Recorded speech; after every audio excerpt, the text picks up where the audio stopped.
Aujourd'hui, j'avais envie de vous partager quelques livres que j'aurais aimé lire quand j'étais à l'école. Donc, que ce soit au secondaire, au cégep.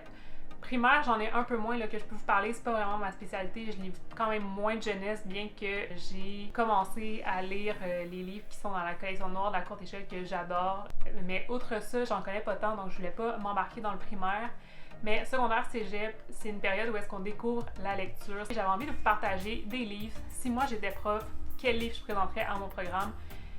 Je dois vous dire que je ne prétends pas pouvoir être professeur, c'est vraiment pas mon métier. J'admire vraiment ceux qui le sont. C'est vraiment important d'avoir des bons professeurs dans notre société et vous faites un travail vraiment mémorable. C'est vraiment pas pour ça que je fais cette vidéo-là. C'est vraiment juste pour vous montrer des livres que je trouve vraiment importants, qui m'ont appris des choses, qui pourraient aussi apprendre des choses aux adolescents et aux jeunes adultes là, qui sont à l'école. C'est aussi des livres que je pense qui pourraient intéresser les jeunes parce que je trouve que, en tout cas moi personnellement, je pense que ça s'est amélioré là, avec le temps, on va se le dire. Il y a encore des professeurs un peu plus vieux qui présentent encore le même genre de roman, mais je pense qu'avec le temps, ça s'est amélioré. Mais moi, quand j'étais au secondaire, mes expériences avec mes lectures obligatoires étaient peu mémorables, on va se le dire. C'est pas des livres qui m'ont tant accroché que ça. On a eu des bonnes discussions autour de la lecture, puis c'est ça qui m'a donné envie de continuer puis de lire d'autres choses qui m'intéressaient, mais c'est pas des livres mémorables pour moi. C'est un peu ça que je veux faire aujourd'hui. C'est des livres que je pourrais présenter dans un programme, puis je me dis, les élèves, ils s'en rappelleraient de ce livre-là, les élèves y apprendraient des choses, ils verraient peut-être la vie d'une autre façon à travers ces lectures-là. J'ai 7 livres que je vais vous présenter aujourd'hui, et c'est des livres que moi, j'aurais aimé lire quand j'étais au secondaire. C'est vraiment juste ça. Donc, j'en ai qui sont pour des plus jeunes, genre secondaire 1, puis j'en ai qui sont jusqu'au cégep. J'en ai un, entre autres, là, que c'est plus, même secondaire 5, je trouve que c'est un peu jeune, pour comprendre toutes les subtilités de ce livre-là. Mais je vais quand même vous présenter parce que c'est intéressant, puis ça va peut-être vous donner le goût de le lire aussi, puis de voir, en fait, c'est une pièce de théâtre, donc de voir l'adaptation. Donc, on commence tout de suite. Je vais commencer avec les romans un peu plus jeunes, puis aller vers un peu plus vieux. Donc, ça va aller comme ça. Le premier que je présente, je pense que tout le monde va connaître ce livre-là, c'est Le garçon en pyjama rayé. Donc, dans mes dernières vidéos, je vous avais parlé du journal d'Anne Frank. Je voulais pas trop remettre le journal d'Anne Frank dans une autre vidéo parce que je me dis, bon, j'en ai déjà parlé, on a déjà compris le message que c'est un livre mémorable à lire à l'école. Là, j'ai envie de vous parler du garçon en pyjama rayé. C'est un autre roman sur le thème de la Seconde Guerre mondiale. Et c'est un livre vraiment pour des plus jeunes lecteurs. Je pense que le journal d'Anne Frank, honnêtement, c'est pas à lire en secondaire 1. C'est vraiment quelque chose... Ben, en tout cas, je pense pas, là. Je veux dire, encore là, c'est pas mon métier de professeur, donc j'ai de la misère un peu à gager en quelle année et tout. Mais moi, c'est pas un livre que j'aurais lu en secondaire 1, puis j'aurais pas apprécié ma lecture non plus en secondaire 1, mais ça, c'est vraiment un livre pour les plus jeunes, destiné à la jeunesse. Et je trouve qu'il est vraiment extrêmement touchant, ce livre-là. Genre, j'ai pleuré alors que quand je l'ai lu, j'étais adulte. Là, j'ai même pas lu à l'âge convoité. Ça dit à partir de 12 ans, donc parfait pour secondaire 1-2. Et c'est un livre vraiment, vraiment, vraiment touchant. Ça se lit assez vite pour nous, adultes, là, mais je veux dire, c'est quand même écrit gros pour les jeunes. Donc, je trouve que c'est parfait. Ce que j'aime de ce livre-là, c'est qu'en arrière, c'est inscrit. Vous ne trouverez pas le résumé de ce livre en arrière. Puis ça, c'est vraiment génial parce que effectivement, ce livre-là, il faut le découvrir sans avoir lu le résumé. Mais en gros, ben, je pense que vous avez peut-être vu aussi l'adaptation qui a été faite en film de ce livre-là, mais c'est vraiment une histoire à découvrir sans savoir l'histoire. Tout ce qu'on sait, et je vais vous dire exactement ce qui est écrit derrière le roman, tout ce qu'on sait, c'est qu'on va rencontrer Bruno. Puis Bruno, il va découvrir une clôture où il va découvrir que derrière la clôture, il y a des gens qui sont tous habillés pareil. Il comprend pas trop. C'est comme ça qu'il va commencer à comprendre la situation. C'est comme ça qu'on va découvrir dans ce roman-là la Seconde Guerre mondiale, les camps de concentration, etc., etc. Donc, je pense que c'est vraiment un roman qui devrait être lu. C'est surtout un thème qu'on doit aborder déjà chez les enfants à partir de 12 ans parce que c'est un sujet hyper important. Donc, voilà, moi, fervente d'histoire, c'est sûr que j'allais vous mettre un roman sur le thème de la Seconde Guerre mondiale dans cette petite liste-là. Mais ce roman-là, il vaut vraiment le coup. D'ailleurs, vous voyez qu'il est un peu abîmé, là, je l'ai lu à quelques reprises. Et je pense qu'on peut travailler là, sur ce sujet-là à travers ce roman-là avec des élèves, ça serait juste génial. Ensuite, dans cette petite liste-là, j'ai ce roman-ci, Un hiver dans le cœur de Mylène Arpin. C'est un roman qui est sorti il y a quelques années déjà et c'est l'histoire de deux adolescentes de 15 ans. Donc, j'irais plutôt vers le secondaire 2-3 là, pour ce roman-là. C'est quand même écrit assez gros aussi, donc ça se lit bien là, chez des jeunes lecteurs. Et dans ce roman-là, il y a quand même des sujets un peu plus sensibles comme la peine d'amour. Donc dans cette histoire-là, les deux adolescentes de 15 ans qui sont amies depuis leur naissance quasiment, il y en a une qui vit son adolescence assez normalement et l'autre va commencer à enchaîner conquête après conquête suite à la séparation de ses parents. Elle va éventuellement être en peine d'amour, elle va se chercher beaucoup, il y a beaucoup de recherche de soi, de compréhension de l'adolescence et tout. Son amie, elle saura pas trop comment l'aider là-dedans parce qu'elle, elle vit quand même bien son adolescence, elle vit des situations normales par rapport à ses relations amoureuses et elle voit que son amie, elle, ça part un peu dans tous les sens, elle saura pas trop comment agir et ben à la fin du roman survient un drame. J'ai été moi-même touchée par la fin de l'histoire même si je savais comment ça allait se terminer. C'est vraiment une histoire hyper touchante puis en même temps, je pense qu'on peut aborder ce sujet-là avec des étudiants de secondaire 2, 3, voire plus, assez facilement dans un cours. Puis c'est un sujet qui est important parce que ça peut être vécu à cet âge-là, à l'âge de l'adolescence. Troisième roman, c'est mon plus gros coup de cœur de 2021 pour l'instant. C'est un petit roman jeunesse. C'est Rap pour violoncelle seule, un roman québécois de Maryse Pagé. Un roman vraiment que j'ai adoré du début à la fin. Il est pas très gros, il se lit assez bien. C'est écrit peut-être un petit peu plus petit là, que les romans que je vous ai présentés jusqu'à maintenant. Tout de même, ça se lit dès secondaire 2-3 aussi, je dirais, si on veut s'y mettre un petit peu. C'est un roman hyper drôle. Vraiment, là, je pense que des élèves vont passer un bon moment en lisant ce roman-là. Personnellement, j'ai ri énormément et vraiment, je me disais, mon Dieu, ça se peut pas que je rie à ce point-là en lisant un livre. Vraiment, c'était hyper drôle. Mais en même temps, le sujet derrière ce roman-là, ou même à l'avant-plan de ce roman-là, je dirais, est vraiment important. Donc, on va rencontrer Malik, un adolescent qui va aller à l'épicerie et lui, il n'a pas d'argent pour aller manger au Subway avec ses amis. Donc, il va décider de voler une carte Subway, une carte cadeau. Mais Malik en est vraiment à ses premiers vols à l'étalage. Comme on peut le voir, il ne sait pas qu'il doit faire activer la carte pour que ça fonctionne. Donc, la caissière va se rendre compte de ce vol et elle va le dénoncer à son patron. Donc, le patron qui va décider, lui, qu'il n'appellera pas la police si Malik se rend faire du bénévolat durant 40 heures dans une résidence de personnes âgées. Donc, le patron de l'épicerie connaît une dame qui travaille dans une résidence de personnes âgées et il lui dit, si tu fais ces heures-là de bénévolat avec une personne âgée de cette résidence, ben, on n'appellera pas la police, tu n'auras pas de casier et tout. On veut que tu fasses du bien plutôt que du mal. Donc, c'est comme ça que l'histoire commence. Et Malik va devoir se rendre dans cette résidence de personnes âgées-là, où il va faire la connaissance d'un monsieur vraiment pas commode. Il n'y a personne qui l'aime à la résidence, il s'entend pas bien avec personne, il est souvent seul dans son coin, il veut voir personne d'ailleurs. Et Malik va essayer de changer ça. Il va commencer à faire son bénévolat avec ce monsieur-là et de fil en aiguille, ils vont s'attacher l'un à l'autre. Ils vont se faire des blagues, ils vont vraiment vivre à fond. On va découvrir ce monsieur âgé-là qui va prendre plaisir à la vie et vraiment c'est un roman hyper touchant mais parsemé d'humour, c'est incroyable, genre j'ai vraiment adoré ma lecture. C'est encore à ce jour, là, on arrive à la mi-année, mon coup de cœur de ce début d'année-là. J'ai rien lu d'autre qu'à côté de ce roman-là. C'est un livre que j'aurais aimé lire quand j'étais jeune parce que j'aurais vraiment pris plaisir à la lecture avec ce roman-là. J'aurais assurément eu envie de découvrir d'autres romans dans ce genre-là. On passe à des livres vraiment plus young adulte, un petit peu plus vieux. Donc, on va y aller avec Jemina Small, qui est publié chez Slalom. C'est un roman que j'ai vraiment adoré. D'ailleurs, je pense que je vais le relire. Vraiment, j'ai adoré ce roman-là, je m'attendais pas à aimer autant. C'est un roman sur la grossophobie. C'est une jeune fille brillante, elle a l'humour facile, mais elle se fait tout le temps rabaisser à cause de son poids. Elle va commencer à se questionner, à trouver vraiment des remarques insupportables et tout.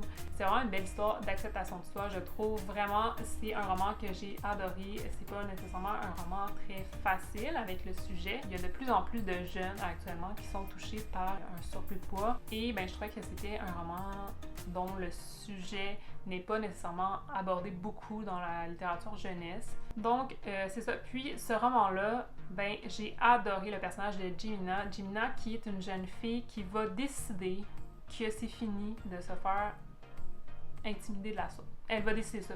Elle va décider qu'elle va évoluer.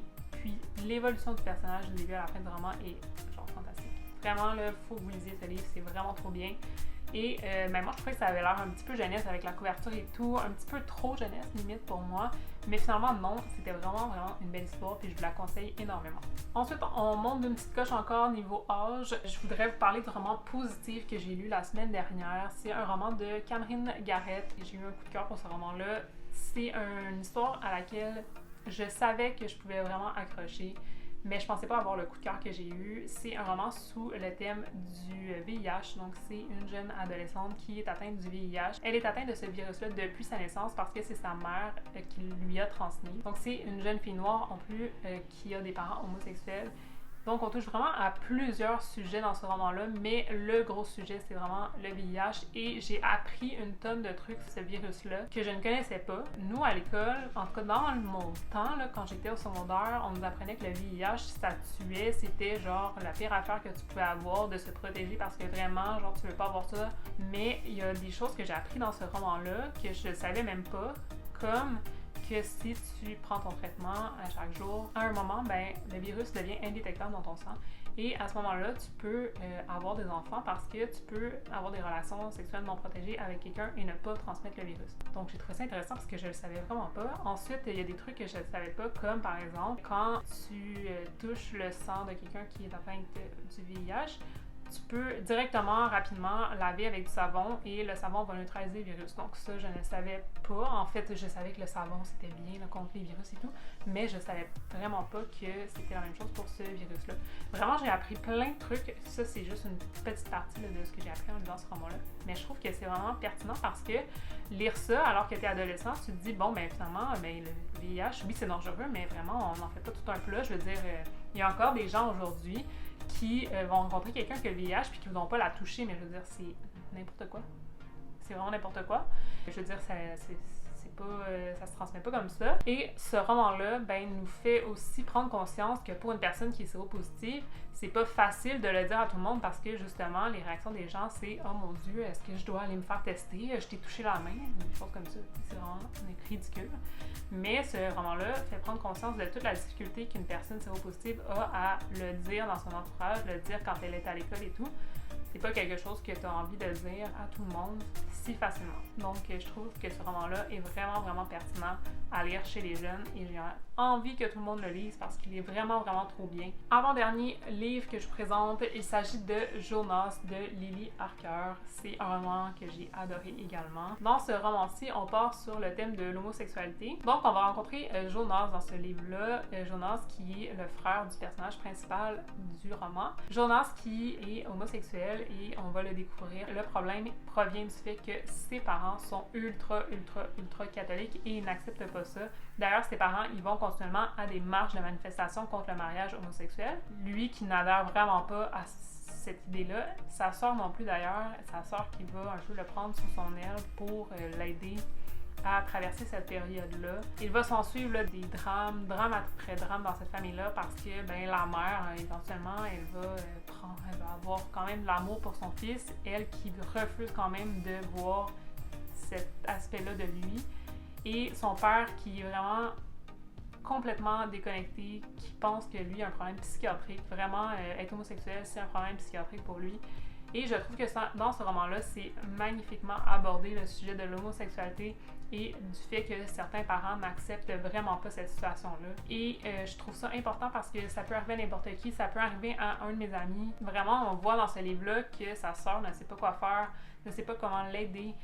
Elle voudrait tellement qu'il se sente bien et tout, malgré le rejet un peu de ses parents. Donc, vraiment, c'est un livre à lire. C'est un livre aussi qui traite de sujets importants. Hugo New Wave font vraiment des très, très bons romans, le niveau sujet sensible pour les jeunes et tout. J'adore cette collection-là. Et une fois de plus, avec celui-là, c'était vraiment une très, très bonne lecture que je recommande pour les jeunes et les moins jeunes. Enfin, dernier livre que je vous présente, c'est un livre vraiment plus adapté niveau cégep, comme je vous disais, un livre un petit peu plus vieux. C'est une pièce de théâtre, c'est le texte d'une pièce de théâtre et c'est le texte de J'aime Hydro de Christine Beaulieu. Je sais pas si vous avez vu cette pièce de théâtre-là qui dure près de 3 heures, c'est magnifique. Vraiment, c'est une pièce de théâtre où j'en suis ressortie chamboulée alors qu'on parle dans cette pièce de théâtre-là d'Hydro-Québec. C'est ma mère qui m'avait parlé de cette pièce, qui nous avait acheté des billets et tout, et moi j'étais comme, bon, ok, elle m'a dit c'est vraiment fantastique et tout, et ma mère quand elle me dit ça, ben, habituellement c'est vrai, là, je veux dire, elle me dit pas ça pour le fun. J'étais comme un peu mitigée à l'idée de voir la pièce parce que je me disais une pièce sur Hydro-Québec, franchement, ça a 3 heures de temps, je vais dormir. J'ai été captivée de la première seconde à la dernière seconde. C'est comme une petite enquête. J'ai tellement aimé que déjà à l'entracte, je m'étais procuré le livre parce que je voulais absolument pouvoir relire cette pièce de théâtre-là. Je l'ai même revue avec mon copain qui n'était pas venu à l'occasion à la pièce de théâtre et je l'ai revue. Elle est disponible d'ailleurs sur tout.tv extra, je crois. Si je me trompe pas, là, elle est disponible là. Si vous voulez la voir, ça vaut vraiment le coup. Et ben le livre est également disponible en librairie. Donc c'est toute l'histoire des barrages qui ont été faits dans le nord du Québec, des barrages qui ont été construits pour rien. En gros, c'est ça. Ils ont détruit les forêts, ils ont expatrié des gens pour rien. On apprend vraiment une foule de choses. Il y a beaucoup de choses sur les changements climatiques, l'importance de l'électricité. C'est vraiment une très bonne pièce de théâtre, autant qu'une bonne lecture parce que j'ai relu la pièce par après et j'ai adoré. C'était trop bien. Et ben, c'est parsemé de petites illustrations comme ça dans le livre, donc c'est vraiment très chou. Il y a des images aussi de la pièce. À la limite, c'est un livre qui explique des trucs vraiment importants sur l'électricité, puis que je trouve vraiment bien d'ailleurs, donc avec des petites illustrations et tout. Très beau livre. La pièce est à voir, là, définitivement. C'est excellent. C'est aussi parsemé d'humour. Et la pièce de théâtre est constituée de 2 personnages, donc Christine Beaulieu qui fait son propre rôle et d'un autre acteur qui fait à peu près 34 autres personnes. C'est vraiment, il est excellent. C'est à voir. Je vous le dis, vous allez aimer ça. Et ben voilà, c'est ma dernière suggestion. Donc voilà, c'est tous les livres que je vous ai présentés aujourd'hui. Vraiment, n'hésitez pas, ce sont des excellentes lectures pour tous les livres que je vous ai présentés. Ça vaut le coup. Et ben, si vous avez aimé la vidéo, mettez un petit pouce en dessous, ça me ferait trop plaisir. Et n'hésitez pas à me soumettre votre expérience si vous êtes prof, là, si jamais vous avez des bonnes idées de lecture. Ça me fait toujours plaisir de découvrir des choses qui pourraient intéresser les jeunes. Et n'hésitez pas à vous abonner à la chaîne et activer la cloche pour rien manquer parce qu'il s'en vient des trucs vraiment cool dans les prochaines semaines. Je vous en dis pas plus, on se retrouve très bientôt. Salut tout le monde!